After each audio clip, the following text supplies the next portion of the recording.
good evening and welcome.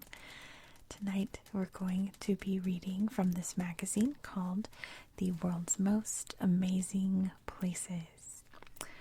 And what do you know, I was reading this in the bathtub and it got all water damaged. Oh darn. So you'll just have to enjoy the really amazing sounds that the wet pages make.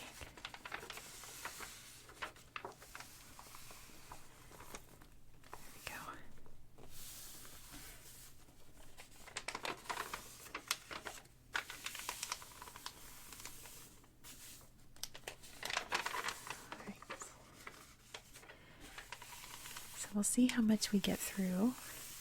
I always plan on doing the whole thing. It never really happens, but let's just read through all the different articles here. This first one is about Angkor Wat.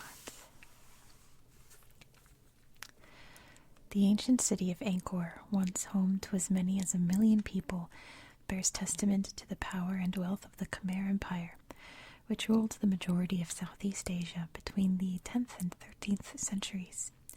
Spanning more than 250 square miles, the Angkor Archaeological Park protects more than 1,000 buildings, including the main Angkor Temple, the biggest pyramid in Asia and considered a masterpiece of Khmer architecture.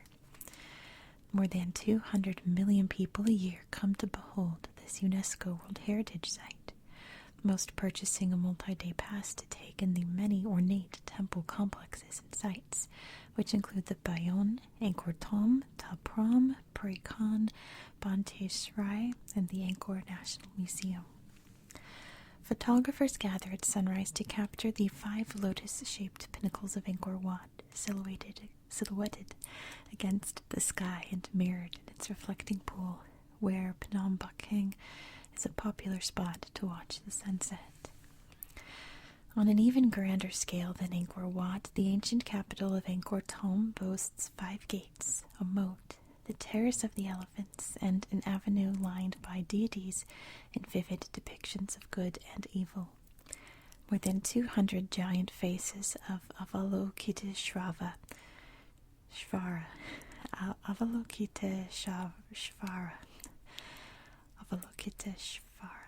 gaze down from the 50 towers of the Bayon, built at the peak of Khmer power in the 12th century and considered one of Angkor's greatest achievements. Relief carvings depict the mundane activities of everyday life, giving a window into living history. Still overgrown by strangler fakes and largely unexcavated, the Ta Prohm Temple complex is one of Angkor's most evocative, offering a chance to imagine what these dramatic ruins looked like when they were rediscovered by outsiders in the 19th century. The nearby Ta Kea Temple shows off intricately carved towers, and its steep stairs discourage crowds. Next is Petra. Carved directly into the sheer faces of gravity-defying sandstone cliffs, the towering tombs, temples, and monumental structures of Petra demonstrate the power of the Nabatean kingdom that thrived in southwestern Jordan between 300 BCE and 100 CE, prior to the Roman conquest. Known as the Lost City for hundreds of years, when it had all but faded into myth, Petra was fiercely guarded by the Bedouins who lived in the region. Then in 1812, a Swiss explorer tricked his way into it and reintroduced the ruins to the wider world. The walk into this ancient site is a marvel unto itself, as the path snakes through the narrow gorge known as the Seek, where cliffs rise 240 feet high on either side, preventing any glimpse of the monuments until the last minute. Once inside the complex, top sites include the treasury, the massive facade made famous by Indiana Jones, as well as the royal tombs, the monastery, or haldeir, and the high place of sacrifice, a cliff-top overlook with panoramic views. Derived from the ancient Greek word for rock, Petra is an apt name for the enormous site, scattered across a vast expanse of mountains, basins, washes, and canyons, and connected by trails and steep stone staircases. Many visitors opt for camel or donkey rides in the area and hire experienced guides to help access lesser-known viewpoints. Those who book the impressive Petra by night tour will walk through the Sikh lit with 1,500 candles and be treated to traditional Bedouin music and storytelling. Next is the Taj Mahal. I wonder if oh yeah. This is one of my favorite sounds.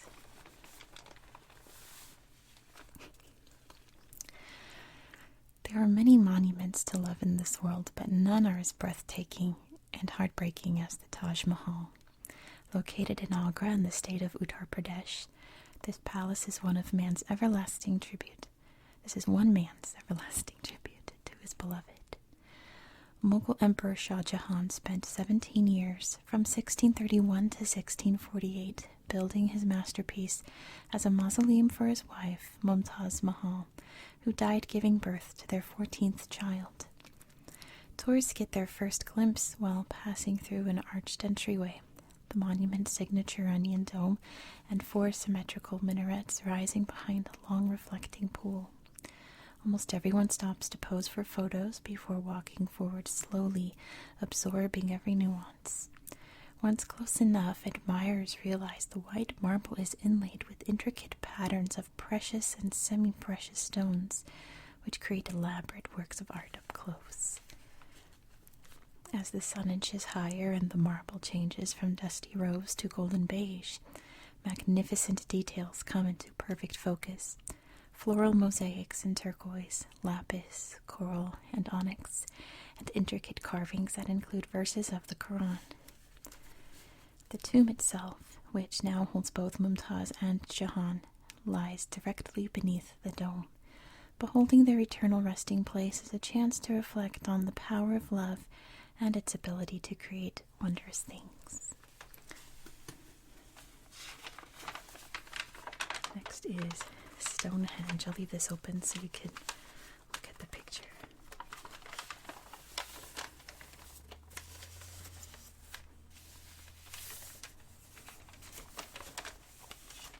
Yeah, I'm just playing at this point.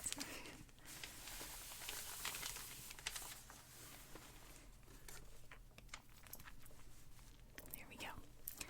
Actual facts about Stonehenge, a UNESCO-listed stone circle believed to have been built in several phases by Neolithic and Bronze Age peoples, are hard to come by.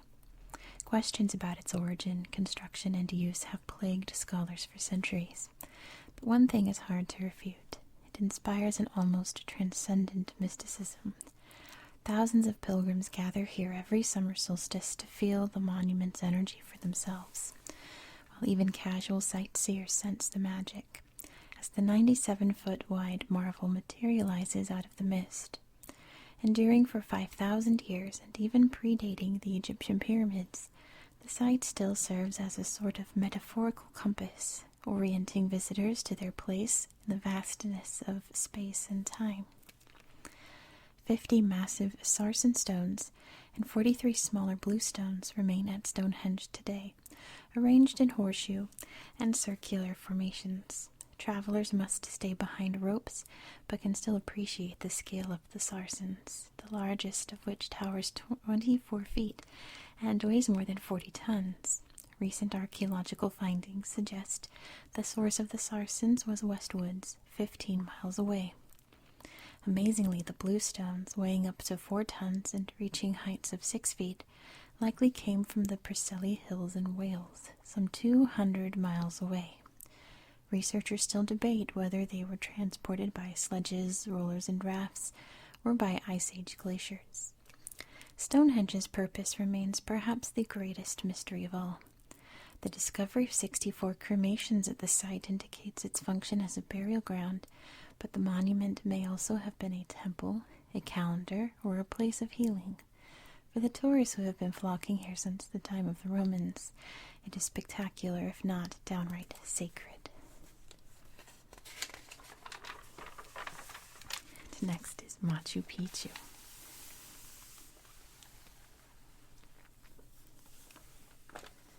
Let's do this again.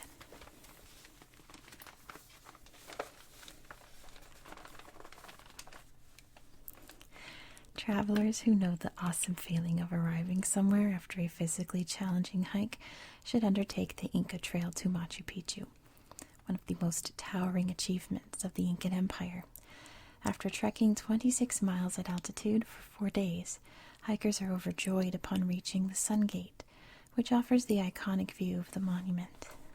Even those who take the train from Cusco and enter via the main tourist gate can enjoy the incredible panorama from this spot after completing a less strenuous 1-hour hike up from the ruins. Get the rest of it in there. A marvel of Incan engineering, the citadel is comprised of 150 buildings that were constructed with polygonal stones precisely cut to fit together without mortar. From the Sun Gate, with towering Huayna Picchu Peak behind it, this UNESCO World Heritage Site resembles a sleepy village in the clouds.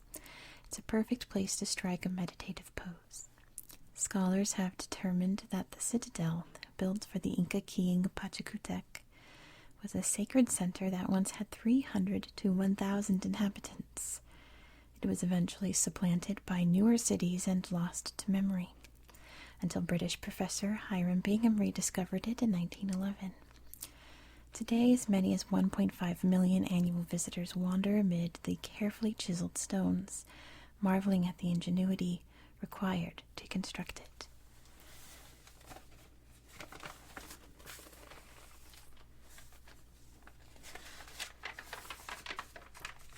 Next, we have the pyramids of Giza.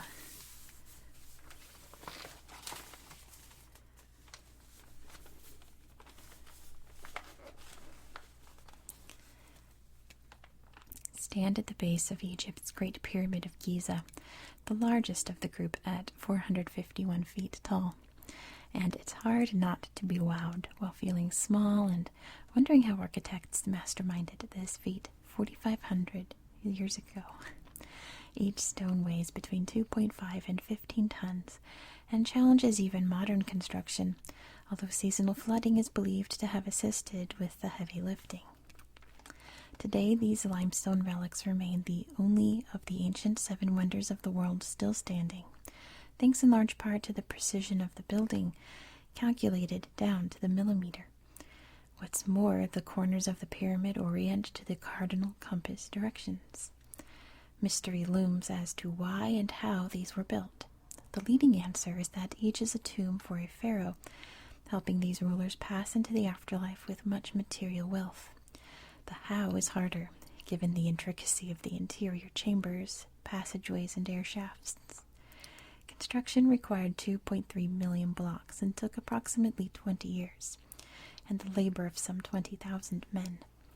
The area of Giza Plateau is home to the Great Pyramids of Cheops, Chephren, and Mykerinus, as well as the Sphinx, plus a handful of additional tombs, temples, burial grounds, and other sites of significance. The list includes the solar boat, crafted to allow King Khufu to travel with the sun god Ra. It's preserved inside a museum of the same name. The Valley Temple of Khafre, dating to the 26th century BCE, stood as a mummification process grounds and was only uncovered in the 1850s. Together, this collection, recognized as a UNESCO World Heritage Site in 1979, still feels timeless and transportive, carrying imaginations back millennia. It's a really nice picture down there of the pyramids. Next we have Mesa Verde National Park in Colorado. Beneath the sandstone alcoves of Mesa Verde National Park hides a millennia-old network of ancestral Puebloan cliff dwellings, making up the country's largest archaeological preserve and very first UNESCO site. Tucked into what's now Colorado's southwest corner, a city of some 20,000 people flourished from 600 to 1300 CE, sleeping in the canyon walls for their last 100 or so years in the area, before abruptly deserting it. The city remained asleep in the walls, though, largely untouched for 500 years. In recent centuries, the Ute tribe settled in the region, but didn't disturb the dwellings. regarding them as sacred ancestral sites. But by the late 1880s, word spread of the structures, attracting novice archaeologists, treasure hunters, and vandals. President Theodore Roosevelt declared the site a national park in 1906. The top archaeological draws are located in Chapin Mesa, open year-round, and Wetherill Mesa, open May to September. Both offer stunning overlook views of the best preserved dwellings, but opportunities to explore them up close are few. As of 2021, the only self-guided cliff-dwelling tour is of Step House, and the only ticketed ranger-guided tour is of Longhouse, the park's second largest dwelling, both in Wetherill Mesa. Visitors climb two 15-foot ladders into Longhouse's sandstone alcove to explore the dwelling's 150 rooms, then hike or bike the 5-mile Longhouse Trail to see overlooks of Kodak House, Longhouse, and the Nordenskjold cliff dwellings. From any vantage point, the remains of the Puebloans' elaborate cliff dwellings are a breathtaking portal into North America's prehistoric culture, telling the story of the indigenous population's development long before European colonization. Next we have beautiful Cappadocia in Turkey.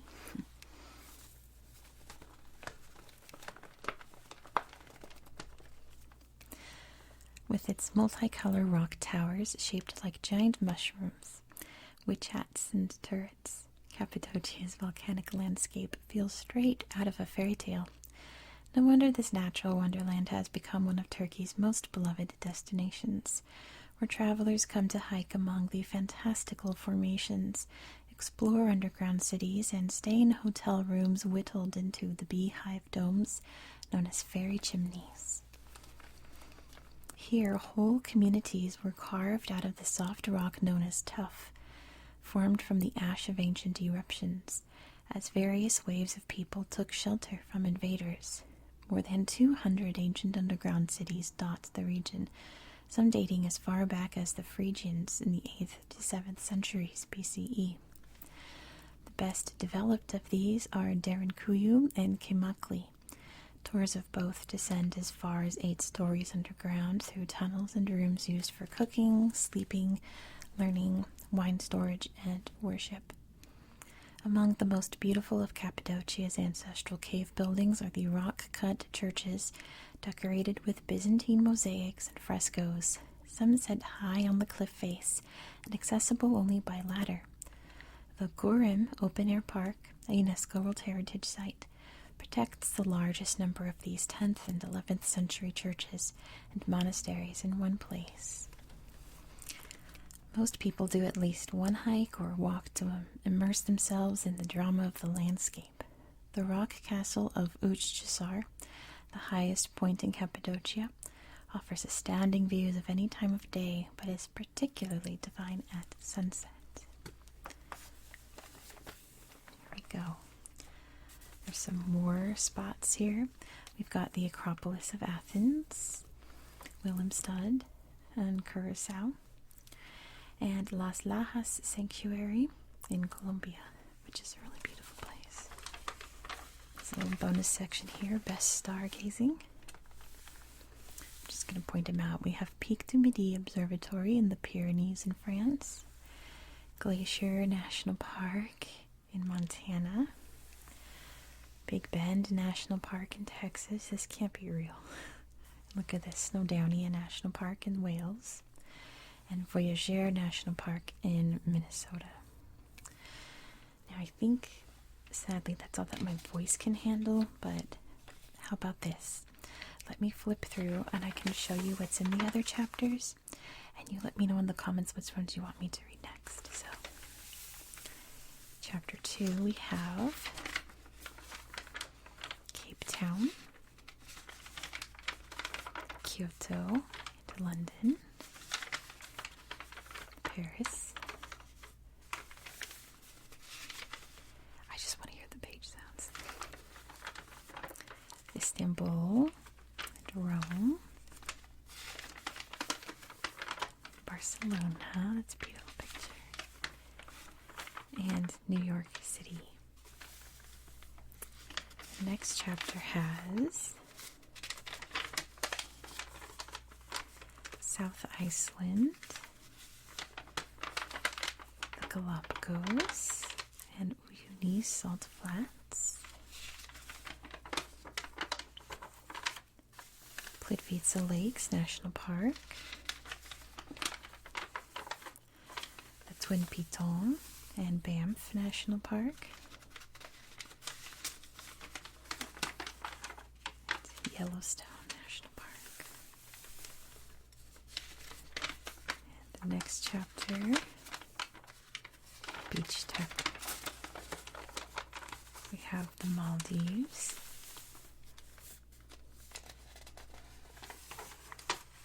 Bermuda, and Cappadocia Island, Seychelles, gorgeous,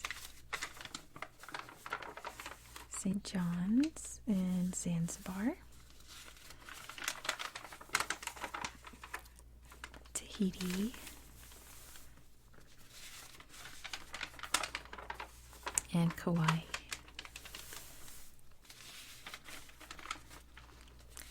The next chapter, all American, or North American at least, Orlando, the Great Smoky Mountains, Alaska, Acadia National Park, and Hawaii Island, and Toronto.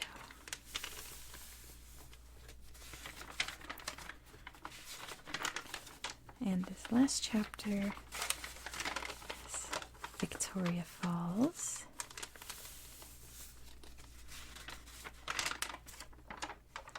the Grand Canyon, and the Northern Lights, the Great Wall of China, the Ice Hotel in Quebec, the Cliffs of Inishmore in Ireland. There you go. And Tanzania, Spot the Big Five. So let me know which one you'd rather hear. Let me flip back to the beginning here.